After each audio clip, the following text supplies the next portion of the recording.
So, what is glory? Glory means glory and asking about glory in heaven realms. Okay. So, glory is the entirety of something. There is the glory of the sun, there is glory of the moon. In fact, I'll give you guys a small preview of what the next D.N.A series. Before David fights Goliath, he says to God, "Awaken my glory." That's what he says. He says it's in the Psalms. He writes and he says, "Awaken my glory."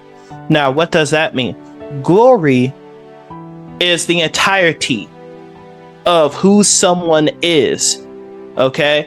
Now, some of you don't understand that it means the entirety of everything, past, present, and future.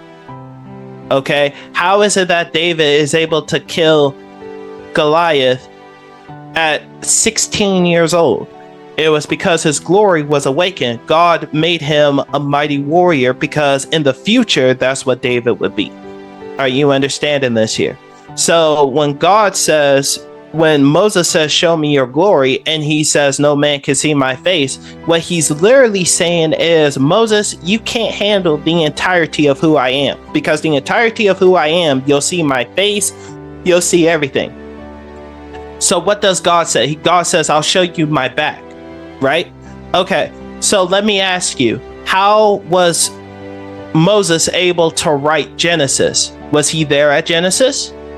No. So how is he able to write in detail who Adam was, who Eve was? How is he able to do that? Mind you, he did not grow up a Hebrew.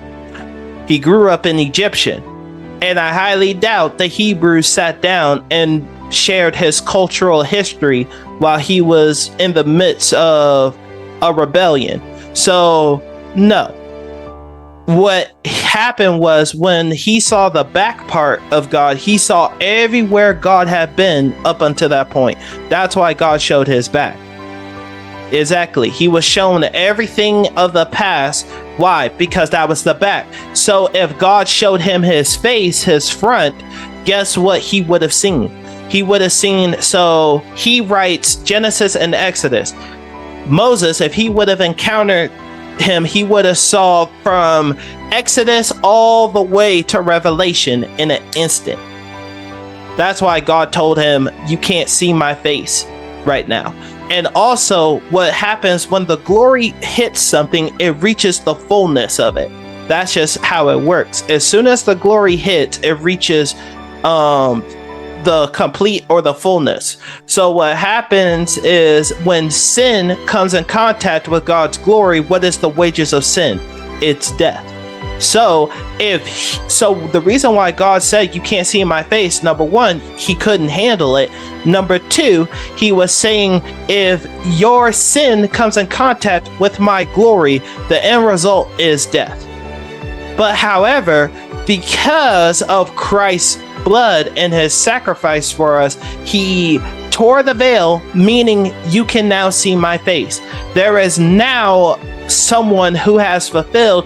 Now that when you encounter my glory, there is someone there that can help you manage it, and that is Yeshua.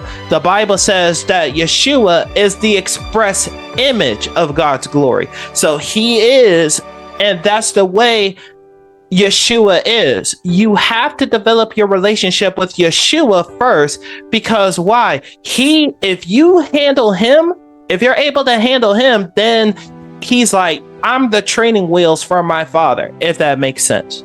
If you can handle me, then when I show you my father, he won't overwhelm you. I mean, he still might overwhelm you, but at least you're kind of used to it at that point. You just know that's just how it is. So that's what glory is.